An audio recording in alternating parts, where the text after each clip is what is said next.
Hello, friends, and welcome back to Stories About Entitled People. But before we begin, best way to support our channel is to leave comments, like, and subscribe with the turned-on bell so you don't miss the new video every single day. Here we go. Sorry you've got to reorder that at a higher price now. So I work as a supervisor in a call center for appliance delivery, and stories like that can happen quite often here, especially with how upset some of the customers can get. Sure, some have a right to be upset with the situation, but a lot of times it's not justified.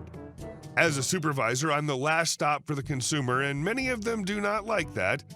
I do also take calls that are not escalated, but not as often. Now on to the story. This happened on a day when we were slower than usual, not getting very many calls.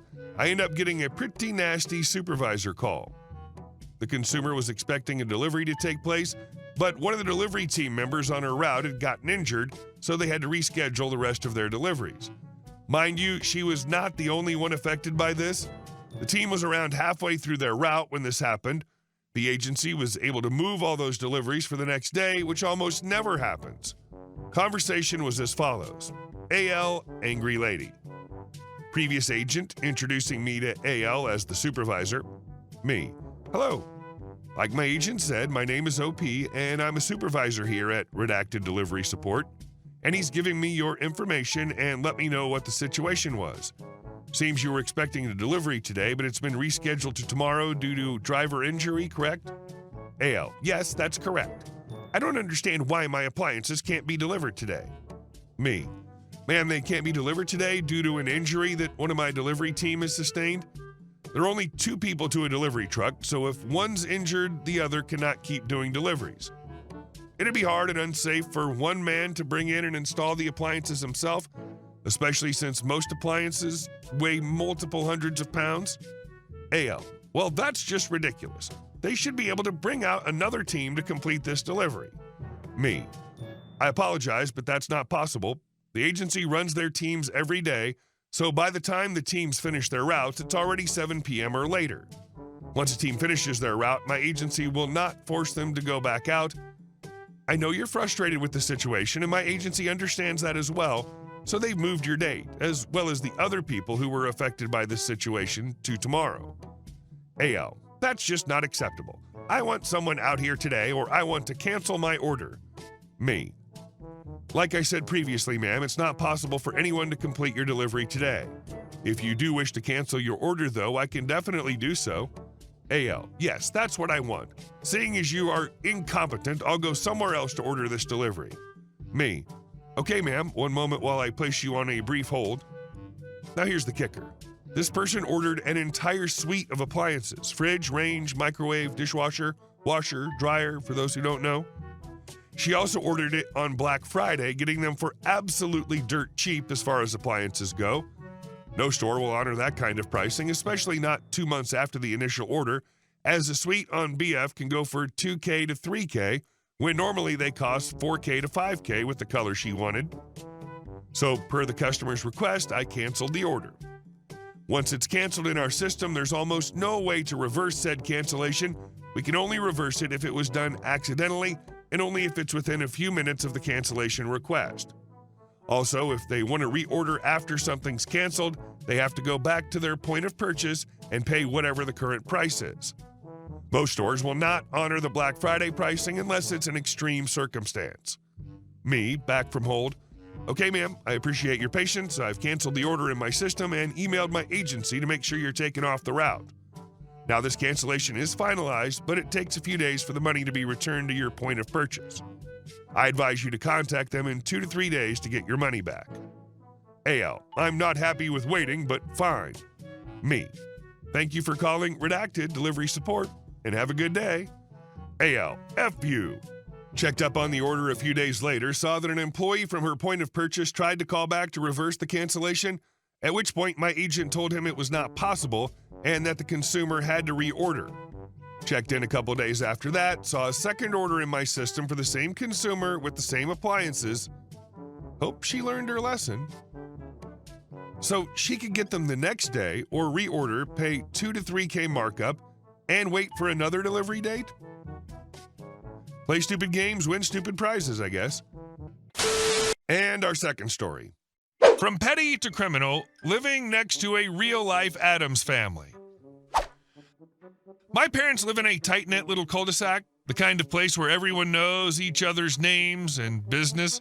We moved in thinking it'd be a peaceful spot, and for the most part it is, except for the family living next door. We call them the Addams family. Fitting, really. The dad, a total weirdo, the kind of guy who only ever talks about his 2 PhDs in a tone that says, "I'm better than you." He always seems vaguely annoyed that we existed. Hoarder tendencies, too. His garage was packed floor to ceiling with newspapers, boxes, and God knows what else. We once saw a broken toilet sitting in the front yard for 2 weeks. His kids were barely allowed to speak, and word around the neighborhood was that they could only shower once a week. Right off the bat, there were stories. Apparently, our charming neighbor had been fined for stealing the entire bundle of weekly coupon inserts from everyone's mailboxes. The HOA had to step in and ban him from attending meetings for 3 months. About a year into living there, we finally adopted a dog, a sweet golden retriever named Scout. He got loose a couple of times, and yeah, we'll admit it, he pooped in their yard once or twice. Every time it happened, we'd knock, apologize, clean it up. No excuses. Most neighbors would have just waved it off. But this guy? One afternoon, my mom knocked to apologize. The door swung open, and there he stood in his robe, visibly angry. "I'm a homeowner," he sneered. "I don't tolerate chaos on my property." "Sir, I'm just saying sorry. Scout got out by accident, and we already cleaned up the mess," my mom said. "You people don't respect boundaries, literal or figurative." That was the tone for everything after. A few years later, during my senior year, I started noticing something weird. None of my college acceptance letters were showing up. Friends were getting news, but my mailbox was suspiciously empty. My dad came home from work early one day and caught the neighbor's daughter going through our mail. Flat out caught her, red-handed, flipping through envelopes like it was her job. "What exactly do you think you're doing?" my dad barked. She froze. I thought this was our mail," she stammered. "Our mailbox is on our porch." He walked her home and confronted her father, who just stood there smirking. "She's a bright girl," he said flatly. "You should be proud of how competitive things are these days." Proud? WTF. But the worst was during my dad's recovery from major surgery a couple of winters ago. He couldn't work or even move much, and we were relying on our wood-burning stove to keep him warm throughout the freezing nights. One snowy morning, my dad, barely able to move, noticed boot prints in the fresh powder leading from the neighbor's yard to our stacked firewood and back again. "You've got to be kidding me," he muttered. My mom was done. She marched next door and pounded on their door like a SWAT raid. "You stole our firewood," she shouted. The man opened the door, smirked again, and said, "Well, maybe your husband walked out there and forgot." "My husband can't even walk to the bathroom without help, and I know his boots. Those weren't his." "It's just firewood." "No," she said, practically seething. "It's trespassing. You come onto our property again, and we're calling the police." And we meant it. We took photos of the boot prints, stacked the wood in the garage, and put up motion lights and cameras. He hasn't come near since, but he still gives us that smug look like we're the ones in the wrong. Everyone else in the neighborhood despises this guy. At every HOA meeting, which, by the way, he used to run like it was his personal kingdom, the other neighbors just roast him. "He's the reason Zillow won't give us 5 stars, one neighbor joked. "Pretty sure the value of my house drops every time someone sees that junk pile he calls a yard," said another. Even the HOA president openly called him an aesthetic liability. So yeah, it's not always peaceful living next to the Addams family, but at least we're not alone in the madness. And honestly, every time I walk past his overgrown lawn and tilted mailbox, I remind myself, someday karma will move in right next door. Okay, let's just say it. This guy isn't a neighbor. He's a walking HOA horror story. Like, how do you go from hoarding toilets in your yard to stealing someone's firewood while their dad is recovering from surgery? That's not just petty, that's malicious. And the mail thing? Flat out criminal. And our last story. HOA's parking power trip ends in a lawsuit. When my wife and I first moved into this HOA-run neighborhood, we didn't think much of the CC&R rules about street parking. At the time, we only had 2 cars, so it wasn't an issue. But after a job promotion, I was given a company truck, meaning my personal car had to be parked somewhere.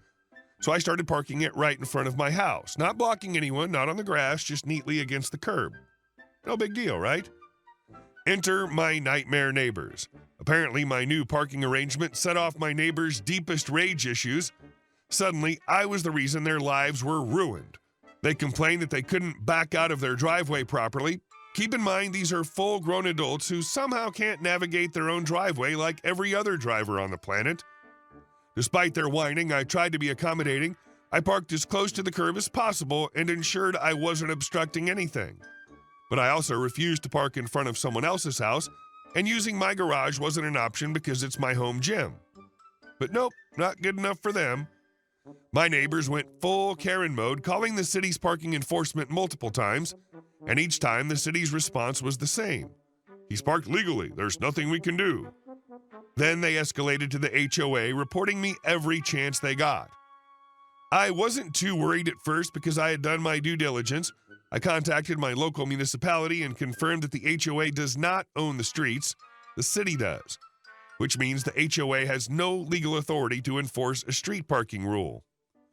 But that didn't stop them from overstepping their authority in the worst way possible. A few weeks ago, I woke up to find my car missing.